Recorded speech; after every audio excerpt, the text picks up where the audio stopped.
Hello, Scott Dreyer here at Dreyer Coaching, here to talk to you about St. Patrick's Day, an American holiday called St. Patrick's Day.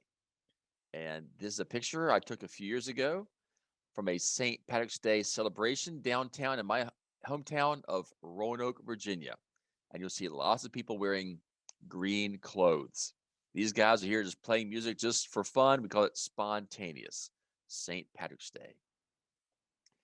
This essay, this little blog, is designed to teach you more about St. Patrick's Day, also help you learn more about the English language. So we'll have the blog here. I will highlight it. I will read it for you so you can see it, also hear it, and I'll explain some key words and points as well. Over the years, many of our students say one thing they enjoy the most about Drawer coaching is their chance to learn about American holidays and festivals. Of course, the US has many holidays, many major holidays, including Easter, Thanksgiving, the 4th of July, and of course, the biggest holiday of the American year, Christmas. However, many students say they like learning about some of the smaller, lesser known holidays too, like Memorial Day, Groundhog Day, Valentine's Day, and Halloween. One of those smaller holidays is St. Patrick's Day. It is always celebrated on March 17th. Like Valentine's Day and Halloween, people still go to school and work on that day when it falls between Monday and Friday. But although the holiday is not really big, it can be a lot of fun. Here's a language note. Jar coaching is about teaching language. A saint is a holy person. Now, some students pronounce this holly. Holly can be a woman's name or a girl's name. It's also a green plant with red berries that's often seen around Christmas time for decorations. That's holly. This is holy, which is called sacred in English or in Chinese, shenshenda. Now, ST is an abbreviation for the word saint and the word street. So you need to know the context to know what it stands for. So if you just see ST by itself with a period, you can't be sure what it means or how to pronounce it. For example, if you see Elm ST, that means Elm Street. Okay, Elm Street, Main Street. But ST, like St. Valentine, that's saint. So St. Valentine, St. Patrick, a lot of cities have that name. St. Petersburg, Russia, St. Petersburg, Florida, St. Paul, Minnesota, St. Louis, Missouri. ST for saint. English is truly a crazy language. Uh, so join our coaching and we can go over more of that for you. Like I love turkey. It can be a country or a bird or a kind of meat. Anyway, so back to St. Patrick's Day. So how do Americans celebrate St. Patrick's Day? Let's go over. Many holidays have special colors associated with, with the holiday. Green and red for Christmas, orange and black for Halloween, oftentimes yellow or green or purple for Easter. Well, St. Patrick's Day is all about the green color. Now, originally it was blue, but nowadays mainly green. This is because the holiday is associated with the European island country of Ireland. And Ireland is here. It is an island. So this is Western Europe. Here's France, Belgium, the Netherlands, tiny Luxembourg, bonus information, Germany, Denmark, Norway. This is the UK or Britain, Great Britain, England, Wales, and Scotland, and Northern Ireland. And this is the island of Ireland. Today it's divided politically. Northern Ireland belongs to the UK. This is called the Republic of Ireland. So that's where Ireland is. And Ireland's nickname is called the Emerald Isle, the Emerald Isle. And we just had a class discussion with some students now. Isle, again, this English is a crazy language. ISLE, it looks like Isley. Isle is another word for island. An isle sounds just like the word aisle and aisle, like I'll tell you more about St. Patrick's Day today. This aisle, AISLE, is the hallway. You have the aisle in an airplane, the aisle in a grocery store, the aisle in a church or a theater. Okay. Many people even native speakers get those spellings confused. That's why on an airplane, your ticket might say the letter A by your seat, meaning aisle seat, or W for window. So that's the aisle, AISLE. L-E, Isle. And emeralds are a precious green stone. And so, since emeralds are green, and because of Ireland's location, it gets lots of rain and therefore is a very green, lush place. Lush means very, very rich, very green, thick vegetation. And so Ireland's nickname is called the Emerald Isle. Look at all the green. This is one of those rare moments when you had a blue sky. My wife and I had the pleasure of being in Ireland for several years ago for our 12th wedding anniversary.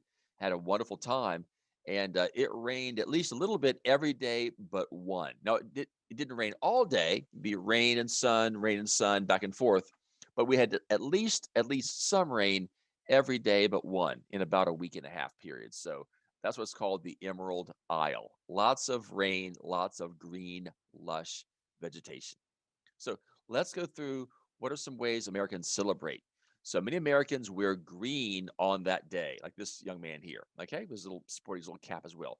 Lots of people do wear green shirts, pants, maybe plastic glasses, everything. Okay, and a funny tradition is if a person does not wear at least a little bit of green clothing, other people can pinch them on that day. Many cities have a St. Patrick's Day on this Saturday before March 17th. If St. Patrick's Day is a weekday, then people are at work and school. It's hard to have a parade then. So many cities celebrate with a parade the Saturday before. Here's an example of a St. Patrick's Day parade. Notice lots of green, uh, bagpipes and kilts. More about that in a little bit. Okay, and again, since the holiday relates to Ireland, most parades do include playing bagpipes and wearing kilts. And here's a little bit of bagpipe music for you, just a little bit for your listening pleasure.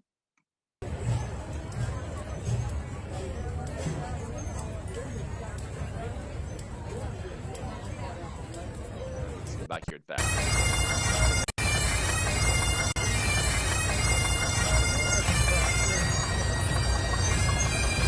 There's some bagpipe music. Got you maybe some high school girls dancing. This is a very traditional American thing. You wake up early and get a chair, get a good row, and then you sit. Other people stand in the back. Bagpipe music. And a kilt, K-I-L-T, this is a kind of clothing that a woman can wear also, but oftentimes men in Ireland or also Scotland, and about to the one's knees, and that's called a kilt. And so many people who go to a St. Patrick's Day parade or are marching or are playing bagpipes will wear kilts on that day. Okay. Oh, food is a big deal. A lot of holidays have their special foods. Thanksgiving has pumpkin pie. Christmas maybe has turkey or perhaps goose or ham. So a traditional St. Patrick's Day dinner meal consists of corned beef and cabbage. Yum. Those little yellow seeds there are some of the spices for the corned beef. Very traditional. In fact, I've been making in our family. Ms. Dar already has the corned beef and the cabbage in the refrigerator, and I plan to put some in the slow cooker today. We have that normally on St. Patrick's Day. And also, we have a little CD of Irish music. We'll often play that on this day as well. Some people eat green donuts or other green foods or drinks. I was funny. I just talked to some students in Hsinchu, Taiwan. There's a big city department store, and they knew Krispy Kreme. Krispy Kreme is somewhere from the South, I believe, North Carolina, and it's gone around the world. So, American culture. There you go. Green donuts. Some places, if you go in and wear green on this day, you will get a free green donut. Again, music. Many people listen to traditional Irish music or go hear it performed live if possible. And here's some Irish music. And these players are very, very young. Enjoy this. They're really, really good. And if you know bluegrass music in American culture, it's very similar. Here's why. We'll get to this later on. But as the Irish came to America, they brought their culture with them, including their music. And so bluegrass music actually has Irish, Scotch, and Irish roots. Let's hear some traditional Irish music in an Irish pub. Let's have a listen.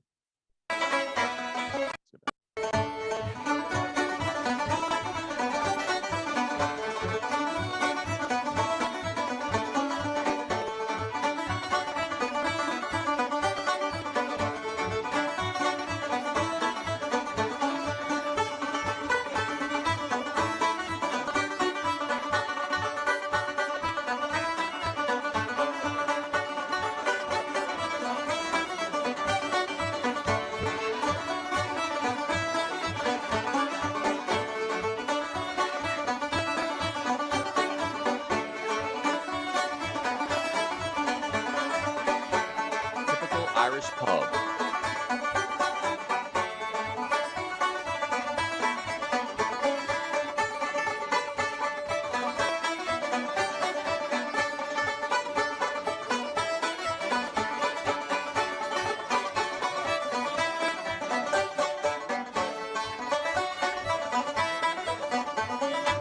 Okay. Here's a language note that says youngsters pull off exquisite traditional Irish music performance. This might be new to you. Pull off, it has meanings. In this case, to pull something off means you can do a difficult task. Like they pulled off hosting the dance. In this case, these young people did a really, really good job, did a great job with the Irish music. So the youngsters pull off an exquisite traditional Irish music performance. They're able to do a good job of it, to pull something off. That's an idiom. So during our coaching, we teach the idioms as well. Language, holidays, idioms, all of these good stuff, all these good things. Okay. There's a restaurant in Roanoke, Virginia called Mac and Bob's near actually Salem, Virginia. And every year at St. Patrick's Day, they have live music. In fact, if we check it out here, it says, yeah, St. Patrick's Day special, corned beef and cabbage, shepherd's pie, Irish stew. So yum, yum. St. Patrick's Days. And it has the ST, okay, for saint, not street. Okay, make sure we're clear on that. Yum, yum. Okay, this might sound crazy, but in one very unusual tradition, the river in Chicago is dyed green on St. Patrick's Day. And so in my reading, they claim this is non poisonous and the fish are fine. It's not polluting. Hope they're telling the truth. But anyway, they do put some green dye in the river. It turns this brilliant, very unnatural green color, at least for a few hours in Chicago on St. Patrick's Day. Chicago has lots of people of Irish background, so it's going to be a St. Patrick's Day is going to be a big deal in Chicago. All righty, where did this holiday start? I'm a history major, history teacher, in addition to being a language teacher. And so, why do we celebrate St. Patrick's Day? Why is it always March 17th? Why do we wear green? These are not just random chances. Let's find out where it comes from. This holiday, again, is associated with Ireland. And so, probably 99% of Americans believe Patrick was Irish, but he was not. Here's an interesting story. In fact, I was talking to some friends at church on Sunday, and I said, this week is St. Patrick's Day. It's coming up. You all know that Patrick was from Ireland, right? And most kind of nodded their heads, and two said, you're wrong. The two people who knew I was wrong had actually been to a sermon or a message I had given about St. Patrick maybe 3 or 4 years ago, and their memory was that good. They said, that's not correct. Patrick was from England or from Britain. So, one more example by those friends having gone to church and heard that message several years ago, they knew the truth and they could spot the error. Okay. So, you say in a world where there are a lot of lies, a lot of errors, know the truth. And they knew the truth that Patrick was not from Ireland. He was not born in Ireland. He was born in Britain. Okay. Now, we can't be totally sure where he was from as far as the exact village. There's some disputing as far as where he's actually born. But we do believe he was born in Britain around 3 to 7 AD when England was a colony of the Roman Empire called Britannia. And to show you how history and language are connected, this is where we get the word Britain from today. So here's a map of the Roman Empire. The Romans were the only people in history, never before, never since, has one government controlled the entire Mediterranean coastline. Look at that. Southern Europe, North Africa, Spain, and the Middle East, this part. The entire Mediterranean coast, Rome controlled. That's amazing. No one before, no one since did that. And even what we call today England and Wales was also a Roman colony. The Romans never conquered Ireland. It was far away. They probably didn't want to bother. These were like crazy, wild, dangerous people. The Romans probably wanted nothing to do with them. So Ireland was never conquered by the Romans, but England was. Okay. And so Patrick was born in Britain when it was a Roman colony. All righty. So he was born into a Christian family because Christianity was pretty well established in a lot of the Roman Empire by the 300s. But his faith did not mean much to him in his early years. Around the time he was probably 14, 15, 16 years old, Raiders from Ireland attacked his village and took him as a slave back to Ireland. And this may shock a lot of people, but yes, Patrick was a white slave. Because he was born in England, he was a white person, okay? But he became a slave. Many people today erroneously believe being a slave owner or a slave depends on skin color, but it's not that simple, okay? It's a more matter of some people unfairly have more power and some have less. Know your history. So yes, Patrick was a white slave. It sounds crazy to some people. It doesn't quite fit the today's narrative, but that was his case. He was a slave for maybe 5 or 6 years. Let's hear what he did. As a slave, he was sent into the fields to watch sheep. Until this day, Ireland has lots of sheep. When my wife and I were in Ireland, we saw a lot of sheep. One day we were driving home from dinner, and there's a sheep in the road. And we stopped, and he kind of, walked the other way. And we went back to the pub, or not back to the hotel. We were staying at B&B. We've been eating in a pub. And we were all excited and told the owner, oh, there's a sheep in the road. They said, oh, it happens all the time. It's normal here. You just don't drive too fast. But being a shepherd was lonely, boring outside work. And plus, Irish weather is often cold and rainy. My junior year of college was in Germany, so I experienced a year of rain and cold in Northwest Europe. At least I had a room to live in. He was outside in the fields. All that combined with Patrick's culture shock and homesickness must have made him miserable. You'd think so. However, in his misery, he turned back to the God he had learned about as a child. As a lone shepherd, he had lots of time to pray and think, and not much else. He later wrote a story of his life called a memoir called The Confession. And MEM means memory, like the words remember, memorize, memorial. Those all have the stem mem, which means to remember. And so a memoir is when you write about your life. And he said this about his time of captivity, being captured. Okay. The love of God and his fear grew in me more and more, as did the faith, and my soul was rosed, so that in a single day I have said as many as 100 prayers, and in the night nearly the same. I have prayed in the woods and on the mountain, even before dawn. I felt no hurt from the snow or ice or rain. And this seems supernatural, miraculous. How can you be outside in snow or ice or rain, have no hurt? Didn't bother you. That's what he said because he prayed all the time. Okay? And when you read a passage that a person wrote themselves, this in history, this is called a primary source or a primary document. Okay. Those have a lot of value, primary documents. So, for example, as I'm writing this blog post, this is a secondary source. I'm writing it based on things I've learned before. But if you take actually, this is secondary source, what I'm writing. If you take Patrick's word for word, that's called a primary source. Very important for learning history. So during his years in Ireland, he sensed the presence of God in ways he had never experienced before. Unlike our days of cell phones and social media, Patrick had almost nothing to distract him. Imagine a life of no distractions. After 5 or 6 years in captivity, at which time he was about 20, he sensed a dream from God telling him to run away and go back home. Now, that was dangerous. If a runaway slave got caught, they could be beaten or killed. However, despite the danger, Patrick obeyed the heavenly vision, walked to the coast, and somehow managed to find a boat and return home. How thrilled he must have been to be home again, reunited with his family. But the excitement was not over. Okay, he didn't just have a quiet retirement in England. A few years after his return home, he sensed God speak to him in a new dream. Patrick described this dream also in his confession. Again, this is now a primary source, Patrick's words himself. I saw a man coming, as it were, from Ireland.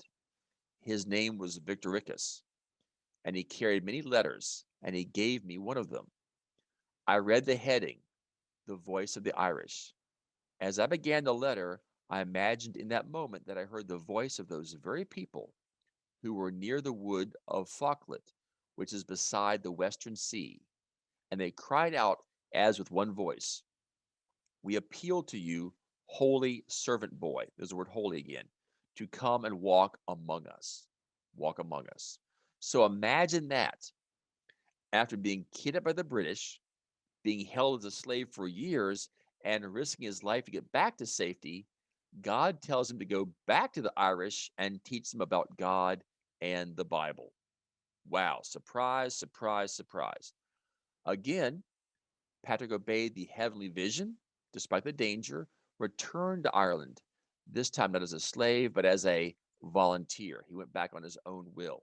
Still, it was very dangerous. It was a very dangerous. Ireland was a violent place, and going back, he could be enslaved again, beaten, or even killed. It was a wild, dangerous place. According to records, Patrick returned to Ireland on March 25th, 433 AD. Now, many think that AD means after death. That's not true. Its Latin means Anno Domini, or the year of our Lord. So, roughly 433 years after Christ's death, or about 1600 years ago from today. Miraculously, the Irish received him and he began to teach them about the Bible and Christianity. Since he had lived in Ireland for many years as a slave, he knew the language and culture that made him uniquely qualified to connect with the Irish people and teach them his faith. One legend that surrounds Patrick is that he used the common shamrock to teach a spiritual lesson. This is called a shamrock, also called a clover, with three leaves. Patrick explained that just as the shamrock had three distinct leaves, but is still one plant or literally, one shamrock, God has three distinct persons: God the Father, God the Son, Jesus, and God the Holy Spirit. But there's still only one God. That's legend. He used the shamrock to teach that lesson. About 40 years after his ministry in Ireland, Patrick died on March 17th, 461. That's why his holiday is celebrated on that day. After all, the word holiday comes from the word holy day. Holy day. In his poem, The Breastplate, Patrick expresses his profound faith in God. Christ be within me, Christ behind me, Christ before me, Christ beside me, Christ to win me, Christ to comfort and restore me, Christ beneath me, Christ above me, Christ inquired, Christ in danger, Christ in hearts of all that love me, Christ in mouth of friend and stranger. A man of profound faith. To an amazing degree or extent, the Irish people turned from their violent paganism and embraced Christianity, means they received it. As a testament or a sign to Patrick's lasting legacy, Ireland has remained a strongly Catholic country right up until the modern day. Because of Patrick's incredible enduring influence on Ireland, he is known as the patron saint of Ireland and is widely respected and honored there. How did this holiday come to America? You may be wondering, since this is an Irish holiday, why is it celebrated in the USA? That's Ireland and the USA are thousands of miles apart across the ocean. The USA is a melting pot of many different languages, cultures, and ethnic groups. Okay?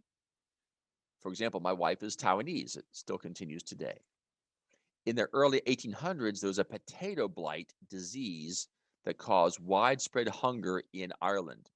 Yuck. There's an example of a potato with blight. It's a bad disease that causes the potatoes to rot.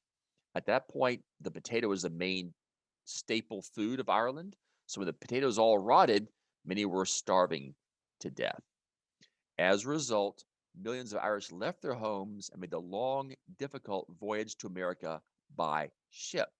And here's one artist's rendering of Irish aboard a ship in their Irish clothing, and they're seeing the Statue of Liberty. They're clearly coming into New York Harbor. Okay, so how many people made that voyage? Because the Statue of Liberty is so tall, and this is before skyscrapers, and because the Earth is round, as the ships came toward New York, for most cases, at least during the daytime, I guess, the Statue of Liberty was the first thing they saw because it was so tall, they could see that before you could actually see the coastline, the Statue of Liberty. When they came here, they brought their language, culture, Catholic religion, and traditions with them. Of course, one major tradition they brought was celebrating St. Patrick's Day.